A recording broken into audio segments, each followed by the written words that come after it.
기상 4장 29절로 31절 말씀 다 찾으셔서 함께 합독하도록 하겠습니다.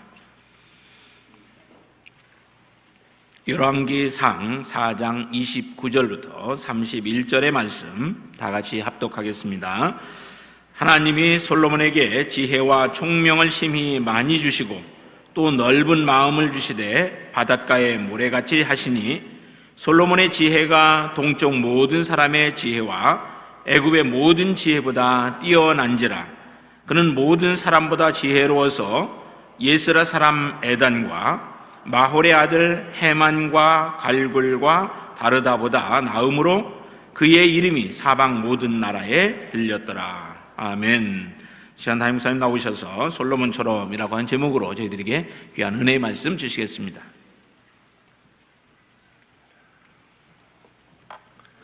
아주 오랜만에 추석이 주일입니다. 그래서 교회마다 오늘 타격이 큰 듯 싶습니다. 수원에 있는 한 교회 목사님이 문자를 보내셨는데 야, 텅 비었어.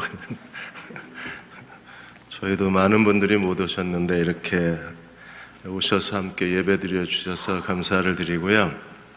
우리 옆에 계신 분하고 인사 나누겠습니다. 추석 즐겁게 보내십시오. 명절 행복하게 보내십시오 하고 인사 나누시겠습니다.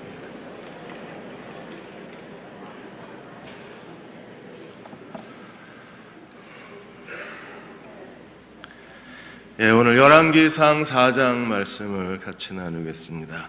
한국농수산식품유통공사가 올해 차례상에 대해서 매년 지금 차례상 얼마 드나 언론이 보도를 하고 있습니다. 한국은 유교 국가가 아닌데 이렇게 전 국민이 다 차례를 지냅니다. 전통시장에서 하면 19만 6천 원, 대형 유통업체에서 구입하면 27만 6천 원. 차례상에 대한 비용이 점점 부담이 되고 있습니다.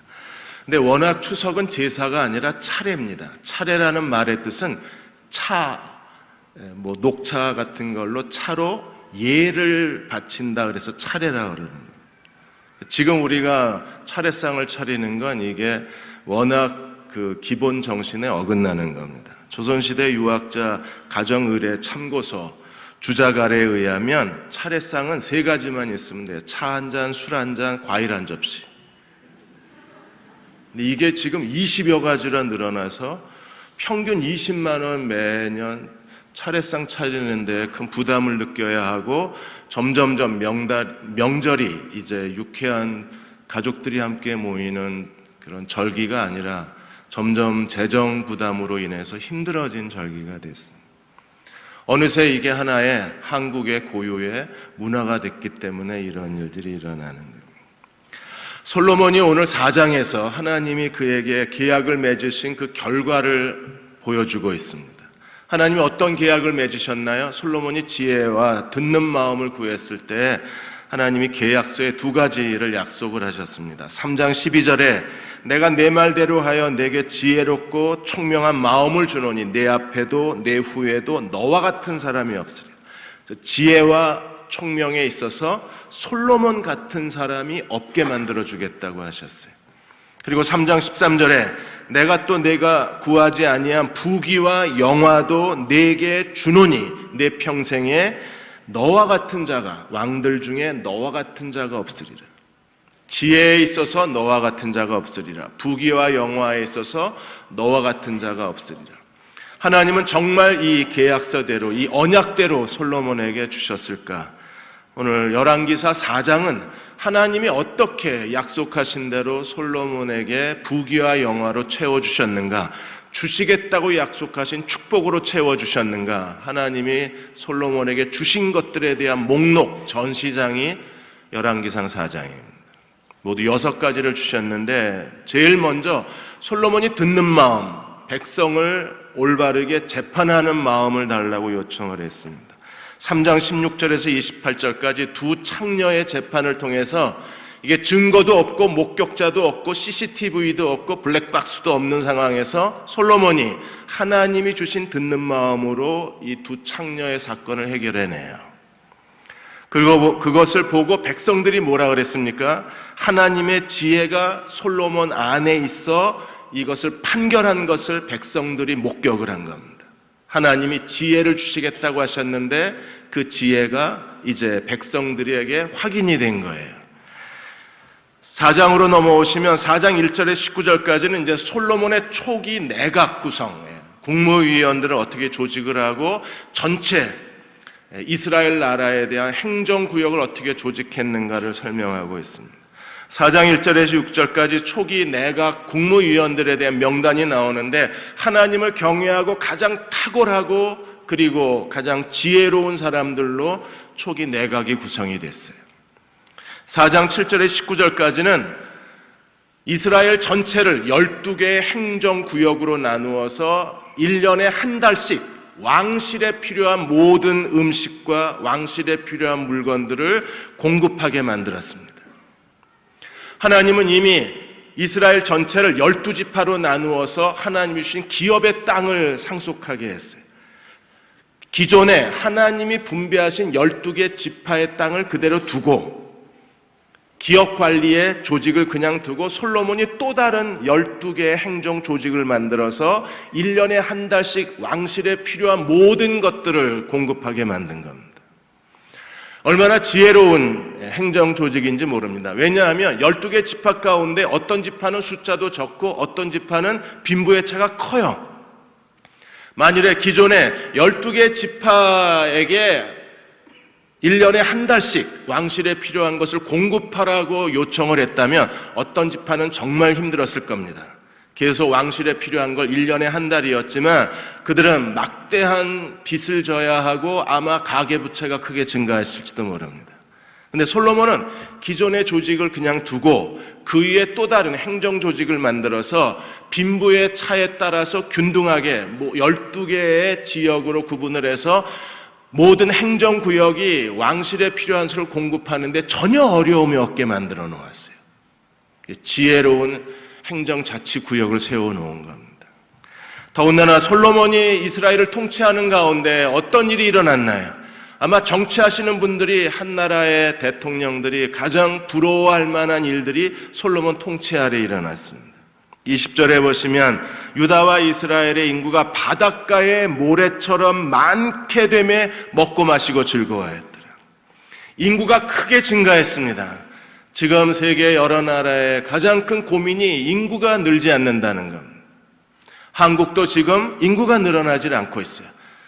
고령사회는 점점점 숫자가 많아지는데 인구는 늘어나지 않고 있는 겁니다. 근데 솔로몬 시대에는요, 바닷가의 모래처럼 인구가 크게 증가했습니다. 인구가 많아져서 가난하면 방글라데시도 인구가 많아지는데 가난하고 아프리카도 인구가 증가함에 따라서 점점 가난해지는데 이스라엘은요, 그야말로 하나님이 축복해 주셔서 세계 최 강대국의 경제적 부와 그리고 국민의 가장 안심하고 부유한 삶을 누릴 수 있는 모든 복지가 실현이 된 거예요. 먹고 마시고 즐거워했다 그랬습니다. 경제적 부, 복지국가 모든 게 완벽하게 채워진 거예요. 25절에 보시면 솔로몬이 사는 동안에 유다와 이스라엘이 단에서부터 부엘셀바에 이르기까지 각기 포도나무 아래와 무화과 나무 아래에서 평안히 살았더라. 포도나무 아래, 무화과 나무 아래 가장 안락한 상태, 최고의 휴식의 상태, 그리고 인간이 추구할 수 있는 진정한 행복을 추구할 수 있는 시대가 된 거예요. 하나님이 솔로몬을 통해서 이스라엘을 이렇게 부가 넘치고 복지 사회가 이루어지고 국민들이 안심하고 살 수 있는 편안한 삶이 국민들의 삶에서 전개되어지도록 하나님이 축복을 해주셨어요. 주변 국가와의 관계는 어땠나요? 4장 21절에서 25절까지 이스라엘의 국제적 위상을 보면 유프라티스 강에서 이집트 변방에 이르기까지 전 주변의 국가가 다윗 시대부터 조공을 바치기 시작해서 솔로몬 시대에도 그들이 이스라엘에 조공을 바치기 시작을 했습니다. 이스라엘에 바친 조공의 양이 어느 정도인가를 상징적으로 보여주기 위해서 솔로몬 왕실의 삼시세끼 어떤 식량의 그 식품들이 소요됐는가에 대한 삼시세끼 보고서가 나와요. 22절에 보시면 하루의 음식물은 가는 밀가루 30고루, 굵은 밀가루 60고루, 고루가 보통 약 220리터에서 380리터, 학자마다 견해가 달라서 정확한 양은 모릅니다. 23절에 보시면 살찐소, 식용으로 사육된 소가 하루에 10마리, 그 다음에 초장에 유기농 소가 20마리, 양이 100마리, 그리고 특별 음식이 계속 제공이 됐습니다. 유럽식 특별 음식에다 터키식 음식이 제공이 됐는데 숫사슴, 노루, 암사슴, 살찐새까지 최고의 호화 파티가 매일 솔로몬의 왕궁에서 이루어졌는데, 대략 하루에 이 정도 양이면 몇 명이 먹나? 최소 10,000명에서 최대 30,000명까지 먹는 거예요. 이런 어마어마한 삼시세끼의 이 식량의 모든 필요한 양이 주변 국가들의 조공으로 바쳐졌다는 겁니다. 군사력은 어땠을까요? 26절에서 28절까지 군사력에 대해서 보고하고 있는데, 병거의 말 외양간이 4만, 역대하 9장 25절에서는 4천, 4만 어느 게 옳은지 모릅니다. 아마 성경을 필사할 때 실수가 있었을 걸로 추정을 합니다. 4천, 마국간이 4천이라는 것은요, 그냥 쉽게 설명하면 탱크가 4,000대가 있는 거예요. 탱크가 4,000대 있으면 세계 최 군사 강국입니다.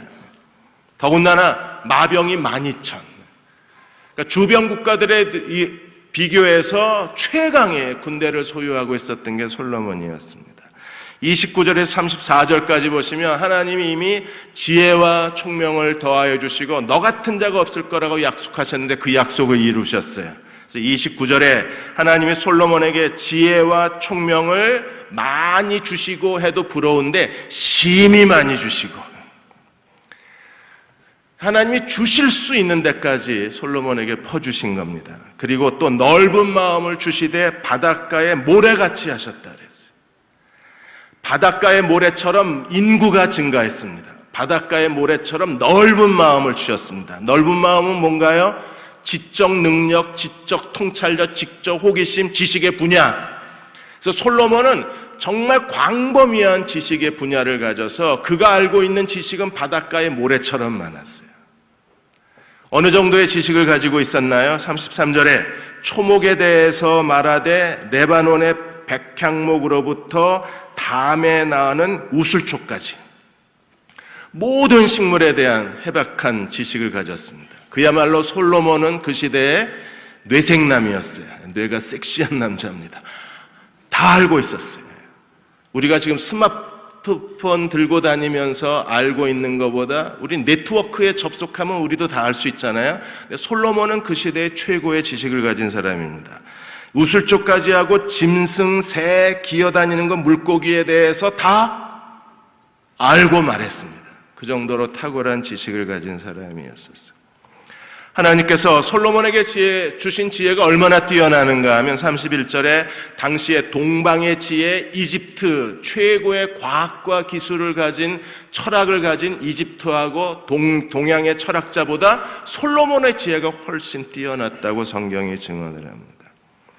더군다나 34절에 그의 지혜를 들으려고 천하만국의 왕들이 솔로몬에게 지식 사절단을 보내어서 솔로몬의 지혜를 듣게 했습니다. 솔로몬은 잠언을 3,000가지나 지었고 105편의 노래를 지었고 아마 노래 저작권료만 해도 수입이 괜찮았을 겁니다. 그러니까 당시에 이스라엘이 세계 최강국이었고 솔로몬은 하나님이 주신 대로 지혜에 있어서 너와 같은 자가 없고 부귀에 있어서 너와 같은 자가 없어요. 우리는 4장을 읽으면서 솔로몬에 대한 부러움을 느끼게 됩니다. 제가 개척교회 목사님들하고 강해설교 세미나 같이 오래전에 세미나를 하는데 한 개척교회 목사님을 잊을 수가 없습니다. 그때 열왕기상을 같이 묵상을 했는데 4장을 같이 나누면서 목사님이 갑자기 얼굴이 굳어졌어요. 한참 동안 말이 없습니다. 근데 나중에 보니까 눈에 눈물이 맺혔습니다. 그래서 왜 그러냐고 제가 물었더니 목사님, 나는 왜 이렇게 됐을까요? 그분은 지금 먹을 걸 걱정해야 합니다. 개척한 지 10여 년이 다 됐는데도 교인이 아내하고 자녀들하고 교인이 2사람밖에 없습니다. 생활비가 되지를 않습니다. 이 교회 저 교회에서 동냥하듯이 후원한 돈 가지고 그분은 겨우 목회를 해내고 있는 거예요. 솔로몬은 하루에 살찐 소가 10마리, 유기농 소가 20마리, 어마어마한 게 하루 식사분인데 자기는 매 끼마다 먹을 걸 걱정을 해야 하니까 뭐가 잘못됐을까? 열등감이 아니라 아예 비참함을 느낄 수밖에 없었다 그래서. 그럼 뭐가 잘못됐습니까? 도대체 하나님이 어떤 사람에게는 이렇게 채워주시고 더 이상 부어주실 데가 없을 정도로 하나님이 솔로몬을 영화롭게 하셨는데, 어떤 사람은 그렇게 비참하게 하루 겨우 숨쉬고 살고 내일을 걱정하며 살아야 할 정도로 인생의 가난과 그리고 고통 가운데 서성거려야 된다면 뭐가 잘못된 거 아닌가? 우리는 솔로몬에게 하나님이 이렇게 부어주신 그걸 부러워할 게 아니라 솔로몬에게 하나님이 그렇게 채워주실 수 있게 솔로몬이 어떻게 하나님을 의지했는가를 배워야 돼요. 솔로몬의 원리를 배워야지. 솔로몬에게 주신 거는 우리에게 더 이상 없습니다. 왜? 하나님 뭐라고 그러셨어요? 전에도 없고 후에도 없다 그랬으니까 이렇게 받을 수 있는 사람은 솔로몬밖에 없는 거예요. 그러나 솔로몬이 그렇게 하나님의 축복 안에 거할 수 있었던 원리는 우리가 배울 수 있어요. 솔로몬의 2가지 원리가 있습니다. 첫째로 하나님께 기회를 드려야 하나님이 채우신다는 겁니다. 솔로몬은 하나님께 철저하게 기회를 드렸습니다. 그가 기브온 산당에서 1,000마리 번제를 하나님께 드리고, 그리고 하나님이 꿈에 나타나셔서 뭐라고 말씀하셨나요? 내가 내게 무엇을 줄까 너는 구하라. 솔로몬이 지혜를 구하고 하나님은 솔로몬이 구한 걸 주셨을 뿐 아니라 구하지 않은 것까지 주셨잖아요.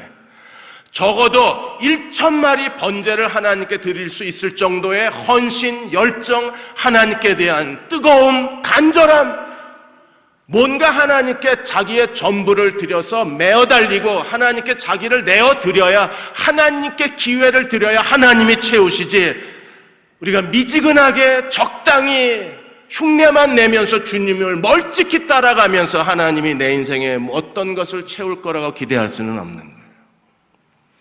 솔로몬은 1,000마리 번제를 드리고 하나님을 의지했을 때 하나님이 그에게 나타나신 거 아니에요. 그리고 말씀하셨습니다. 구하면 주겠다고. 그리고 그 현장을 우리가 지금 다 목격자가 되어서 하나님이 솔로몬에게 무엇을 주셨는가를 지금 다 지켜보고 있는 거 아니에요.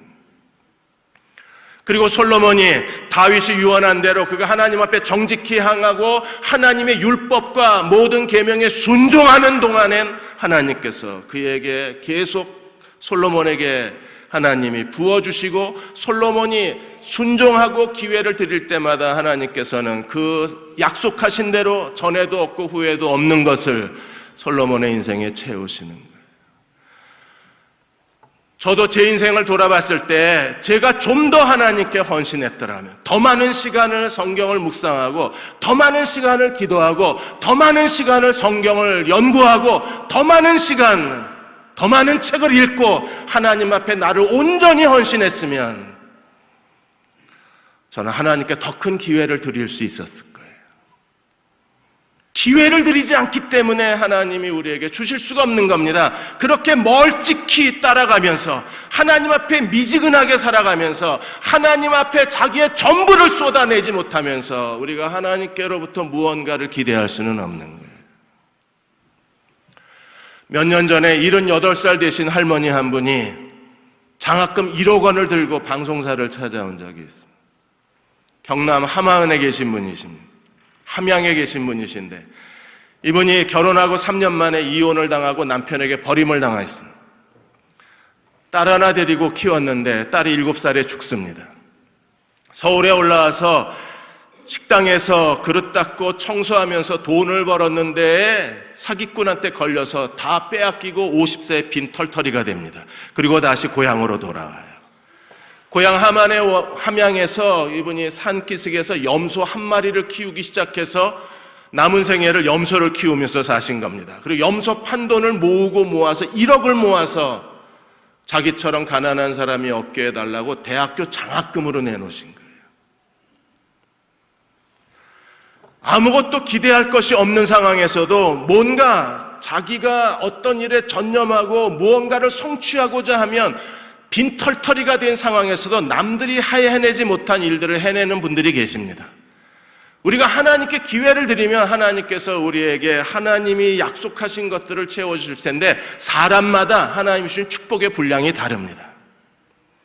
솔로몬은 성전 건축가였어요. 이스라엘의 왕이었습니다. 하나님의 거룩한 성전이 있는 땅입니다. 그러면 하나님이 임재하시는 나라, 하나님이 함께 거주하시는 나라이기 때문에 당연히 이스라엘은 하나님이 주시는 경제적 부와 하나님의 영광이 넘쳐야만 합니다. 왜요? 그 나라는 하나님의 거룩한 백성의 나라니까. 이스라엘의 모든 열왕들은 하나님께서 부귀와 그리고 그 이름을 영광스럽게 하시면서 하나님의 축복의 분량을 채우셨습니다. 하나님은 저에게 만일에 하나님이 무엇을 원하느냐 내가 구하라 그러면 저는 이런 물질적인 거에 별 관심이 없습니다. 제가 간절히 원했던 것은 하나님 앞에 하나님 말씀을 제대로 가르칠 수 있는, 그래서 말씀을 말씀대로 가르칠 수 있는 것을 저는 하나님 앞에 구했어요. 하나님, 제가 평생 굶어 죽어도 괜찮습니다. 평생 자전거 다 망가진 자전거 끌고 다녀도 전 상관없습니다. 절대로 부끄럽지 않습니다. 그러나 하나님 말씀을 제대로 가르치지 못하는 건 정말 부끄럽습니다. 아무것도 주지 않아도 좋습니다. 다만 하나님 말씀을 그대로 전하게 해 주십시오. 사도행전에서 베드로의 장면이 저는 제일 부럽습니다. 베드로가 한 번 설교했을 때 3,000명이 어찌할꼬 회개하고 하나님께로 나왔어요. 더 큰 좋은 차를 타는 것보다, 좋은 옷을 입는 것보다 저는 그런데 정말 관심이 없습니다. 베드로가 한 번 설교할 때 3,000명이 회개했다는데 저는 흥분하는 거예요. 아마 저의 평생에 그런 일이 일어날 수는 없겠지만 또 한 번 설교했을 때 5,000명이 회개하고 어찌할꼬 회개하고 하나님께로 나와 제게 하나님이 축복의 분량을 주신다면 하나님 그 말씀의 능력을 달라고 저는 구하고 있습니다. 여러분 한 사람 한 사람마다 하나님이 여러분의 가지고 있는 직업이나 여러분이 가지고 있는 은사에 따라서 하나님이 주신 축복의 분량이 다른 거예요. 사업하는 사람들에게는 비즈니스의 축복이 더해져야 합니다. 그런데 사업하는 사람이 낚시나 잘한다, 낚시 잘해서 뭐 하게요? 사업은 다 망가뜨려 놓고, 그 사람에게는요 사업의 축복의 분량이 임해야 되는 거 아니에요. 솔로몬이 하나님의 영광, 하나님이 주시는 부와 부귀와 영화 하나님이 주시겠다고 하는 걸 가득 채워놓으신 것처럼 오늘 내 인생에 하나님이 내게 주실 만한 축복의 분량이 채워져 있는 거예요. 만일에 의사라면 병을 잘 고쳐야 합니다. 그런데 의사가 병은 못 고치고 그림이나 잘 그린다 그러면 그건 합당한 축복의 분량이 아닌 거잖아요. 하나님이 오늘 나에게 어떤 축복의 분량을 주실 건가? 그 전에 나는 하나님 앞에 기회는 드리고 있나? 내 인생을 기꺼이 하나님 앞에 기회로 드리면 하나님께서 내 인생을 축복하시고 그분의 능력으로, 그분의 축복으로 내 인생을 만들어 주실 것입니다. 두 번째, 솔로몬의 원리는 무엇입니까? 하나님께 필요한 능력을 구해야 되는 거예요.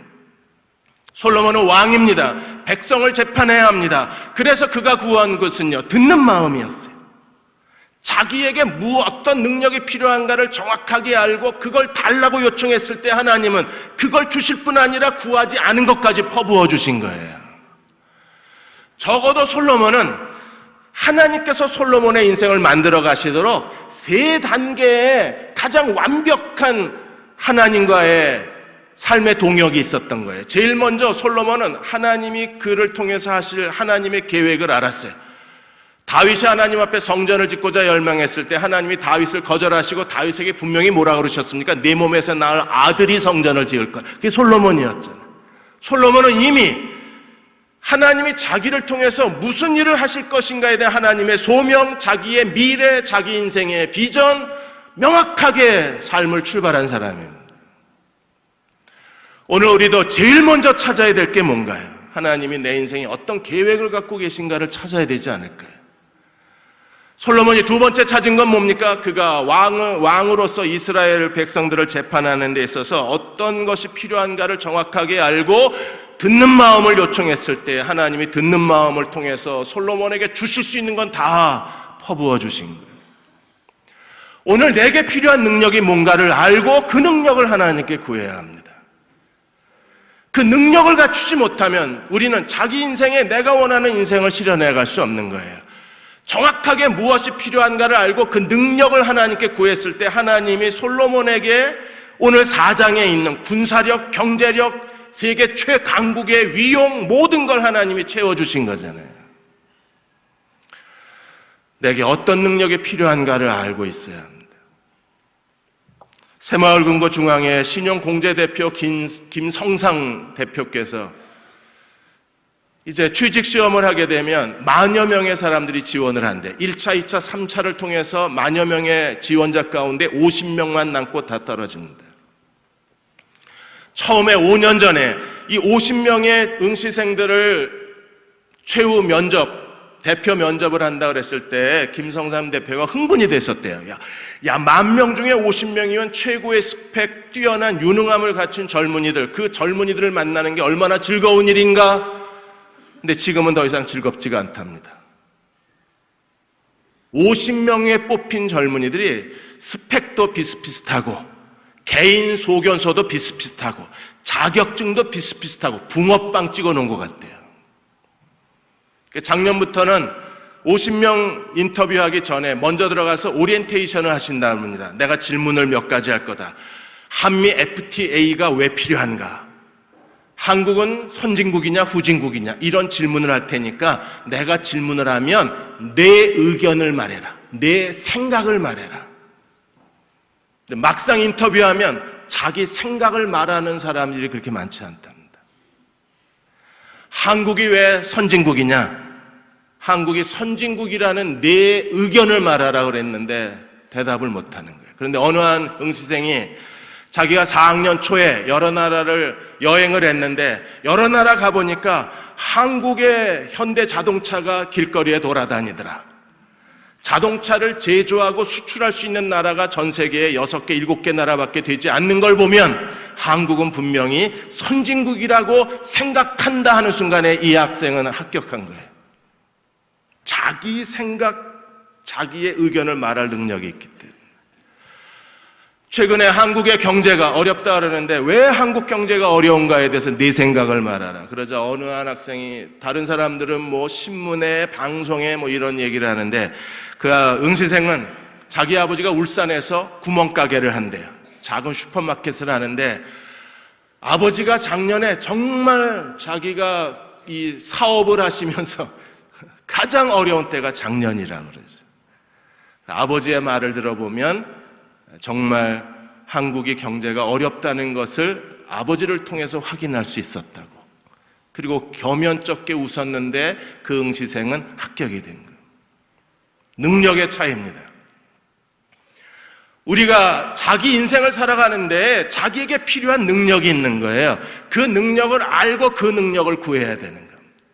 솔로몬은 지혜가 필요하고 듣는 마음이 필요하다는 걸 알고 그걸 구한 거잖아요. 그러면 솔로몬이 구했던 지혜와 듣는 마음이 오늘 우리들에게는 어떤 걸까요? 오늘 우리는 어디서 지혜를 구해야 됩니까? 우리는 어디서 듣는 마음을 구해야 되나요? 하나님은 놀랍게도 우리 안에 더 큰 축복을 허락해 주셨는데 우리 안에 계신 그리스도가 바로 지혜가 되시고 우리 안에 계신 그리스도가 우리가 이 땅에 살아가는 데 필요한 모든 능력이 되어주시고 우리는 예수 그리스도 그분을 의지함으로 이 세상에 살아가는 데 필요한 모든 자질들을 그분에게서 공급받을 수 있어요. 아니, 그분이 우리의 인격이 되시고 그분이 우리의 능력이 되시는 겁니다. 겸손하지 못해서 기회를 잃어버리는 사람들이 많이 있습니다. 그러나 그리스도가 우리의 겸손이 되시는 거예요. 사람들에게 무례하게 행동하고 자기 감정을 다스리지 못하다가 기회를 잃어버리는 사람들이 많이 있습니다. 그러나 그리스도가 우리의 온유함이 되시고 그리스도가 우리의 용납하심이 되어주신다면, 주님이 우리의 인격이 되어주신다면 우리는 더 이상 실수하지 않을 수 있을 거예요. 무엇보다도 고린도전서 1장 30절 31절에 너희는 하나님께로 나와서 그리스도 예수 안에 있고 그리스도는 하나님께로 나와서 너희의 지혜와 의로움과 거룩함과 구속함이 되셨으니 그러므로 자랑하는 자는 주 안에서 자랑하라. 그리스도가 우리 안에 계신 걸 믿으십니까? 내 안에 계신 그리스도를 믿고 계십니까? 그분이 우리가 필요한 모든 지혜와 의로움과 거룩함과 구속함, 네가 필요한 모든 능력과 인격이 그리스도라고 우리에게 말하고 있는 거예요. 주님을 자랑하는 사람들이 되어야 합니다. 주님을 자랑한다는 게 뭔가요? 어떤 사람이 주님을 자랑하는 사람입니까? 주님을 의지하고 주님을 신뢰하는 사람입니다. 어떤 사람이 주님을 자랑하는 사람인가요? 내가 사는 것이 그리스도라고 고백하는 사람입니다. 어떤 사람이 주님을 자랑하는 사람입니까? 삶의 주인이 바뀌어진 사람입니다. 이제 내 인생의 주인은 내가 아니라 그리스도라고 고백하는 사람들입니다. 그리스도가 내 인생을 대신 살아줄 때 우리는 그리스도의 성품을 닮아갈 수 있어요. 그리스도가 내 인생을 대신 살아주실 때 우리는 주님께로부터 모든 지혜와 능력을 체험을 받을 수 있습니다. 그리고 하나님이 주시는 좋은 것으로 우리 인생을 하나님이 채워주시는 그 축복을 경험할 수 있는 거예요. 바울이 이 비밀을 깨달은 겁니다. 그가 빌립보 4장에서 내가 사는 것이 그리스도가 무엇인가를 알고 그리스도가 내 인생의 주인이라고 고백했을 때 그리스도가 그에게 주신 3가지 축복에 대해서 빌립보 4장에서 설명하고 있는 거예요. 사랑하는 여러분, 우리가 주님을 의지하고 주님이 내 인생의 주인이라고 고백하고 겸손히 내 인생을 그분 손에 드리면 그리스도께서 내 인생에 이 빌립보 4장에서만 3가지 축복으로 우리의 인생을 덮어주시는 거예요. 그 첫째가 뭡니까? 4장 6절과 7절에 보시면 아무것도 염려하지 말고 모든 일에 기도와 간구로 너희 구할 것을 감사함으로 하나님께 아뢰라. 그리하면 모든 지각에 뛰어나신 하나님의 평강이 그리스도 예수 안에서 너희 마음과 생각을 지키시리라. 조금 실망되지 않으셨나요? 저는 처음에 실망됐습니다. 아니 주셔야지. 왜? 아무것도 염려하지 마라. 구할 것을 하나님께 아뢰라. 우리는 누구의 이름으로 기도합니까? 예수 그리스도의 이름으로 기도합니다. 근데 주님이 하시는 일이 뭐예요? 마음과 생각을 지켜주시겠답니다. 아니 그거 말고 기도한 걸 주세요 그랬는데 주님은 마음과 생각을 지켜주시겠대요. 무슨 뜻입니까? 김용전 커리어 컨설턴트라는 분이 계십니다. 근데 그분이 어느 날 메일을 하나 받았습니다. 국영기업체에서 근무하는 남편을 둔 아내가 메일을 보냈는데 어느 날 이 국영기업체가 조직을 쇄신한다고 현장에 있는 사람을 이 기획실 대표이사로 기획실 이사로 보낸 거예요. 그래서 첫날 회의를 했는데 현장에 있는 사람이 기획실 이사로 오니까 그 기획실에서 오랫동안 일했던 사람들이 아마 이런 기관의 인사조치에 대해서 불만을 품었던 것 같아요. 근데 이 남편이 갈등이 일어난 거예요. 티격태격하고 첫날 회의에서 아마 이 기획실 이사한테 대들었던 모양이에요. 그러자 조직의 군기를 잡는다고 처음으로 대들었던 이 남편을 오지지사로 발령을 해버린 겁니다. 남편이 그때부터 오지 지사에 가서도 술 마시고 주말에 집에 와서도 술 마시고 한숨만 쉬고 있는 남편을 보다 못해서 김영정 컨설턴트에다가 메일을 드린 거예요. 내가 어떻게 했으면 좋겠다. 그자 김영전 씨가 이렇게 얘기했습니다. 나 같으면 그렇게 안 한다. 나 같으면 이건 기회다. 제일 꼴찌 지사에 가서 거기 그 지사를 1등 지사로 만들어 놓으면 너는 신화가 되고 전설이 된다. 한번 전설이 되면 더 이상 기업체가 너를 놓지 않을 거다. 그리고 거기서 뭐 때문에 문제가 일어났는지 조직의 의사소통이나 왜 꼴찌 기업이 됐는지 철저히 분석해서 그거를 다시 최고 지도자 대표이사나 누구한테 올려놓으면 그래서 당신의 분석과 평가가 인정받기만 하면 기획실에 다시 돌아가는 게 아니라 또 다른 부서에서 오히려 더 승진할 기회도 될 수 있다. 기회로 생각해라. 한숨 쉬고 술 마시고 시간 낭비하지 말고 내 인생을 역전시킬 수 있는 신화로 만들 수 있는 기회로 생각하라. 생각하라. 이게 하나님의 응답이라는 겁니다. 남들이 생각하지 않는 걸 생각할 수 있는 능력, 남들이 보는 부정적 관념이 아니라 오히려 새로운 관점에서 자기 인생을 바라볼 수 있는 내적 통찰력, 누가 이걸 주신다고요? 기도하는 사람에게 그리스도가 주신다는 겁니다. 두 번째로 11절에 13절까지 바울이 어떤 형편에도 자기가 자족하기를 배웠다고 고백하면서 그 일체의 비결의 원리가 무엇인가를 설명하기를 내게 능력 주시는 자 안에서 내가 모든 것을 할 수 있느니라. 서울의 어느 교회 가면 아이에게 예배당 전면에 써붙여 있다 그럽니다. 그런데 이 말은요, 그냥 할 수 있다 그런 철학이 아니라, 긍정 철학이 아니라 하나님의 약속이에요. 누구든지 그리스도 안에 있는 사람에게 하나님 주신 약속이 무엇인가 하면, 내게 능력 주시는 자 안에서 내가 모든 걸 할 수 있느니라. 여러분 자세히 보십시오. 능력 주시는 자 안에서 내가 아무것도 할 수 없느니라. 말이 되나요? 내게 능력 주시는 자 안에서 내가 시원찮게 살 것이다. 그게 되나요? 내게 능력 주시는 자 안에서 나는 패배하고 살 것이다. 말이 되나요? 안 되죠. 물어보고 내가 그냥 대답을 하는 겁니다. 어차피 대답 안 하실 것 같아서. 내게 능력 주시는 자 안에 있으면 당연히 내가 모든 걸 할 수 있느냐라, 이게 따라오는 거잖아요. 주님 안에서 사는 사람의, 그리스도를 자랑하는 사람의 자아상인 거예요. 자동차 130년 역사 가운데 최악의 사기극이 폴크스바겐에 의해서요. 그래서 지금 78년 폴크스바겐의 역사 가운데 최악의 위기를 맞게 됩니다.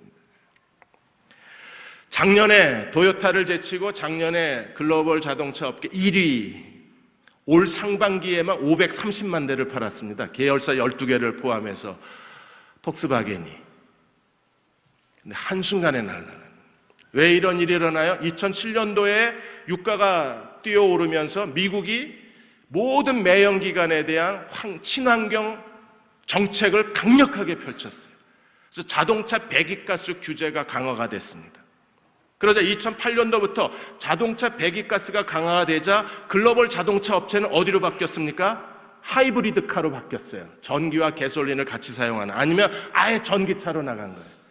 그래서 대부분 자동차 업계는 하이브리드 또는 전기차로 완전히 정책을 바뀌었는데, 이 폭스바겐은 처음부터 끝까지 이 디젤 엔진만 붙잡고 살아온 기업이기 때문에 늦었어요. 다른 기업이 바뀌었을 때 같이 따라서 바꿔야 되는데 끝까지 디젤 엔진만 붙잡고 있다가 이 규제 통과가 어려운 겁니다. 아무리 클린 디젤 그래도 이게 디젤 엔진으로는 배기가스 규제의 한계에 부딪히는 거예요. 그러자 어떤 일을 했습니까? 감쪽같이 속인 겁니다.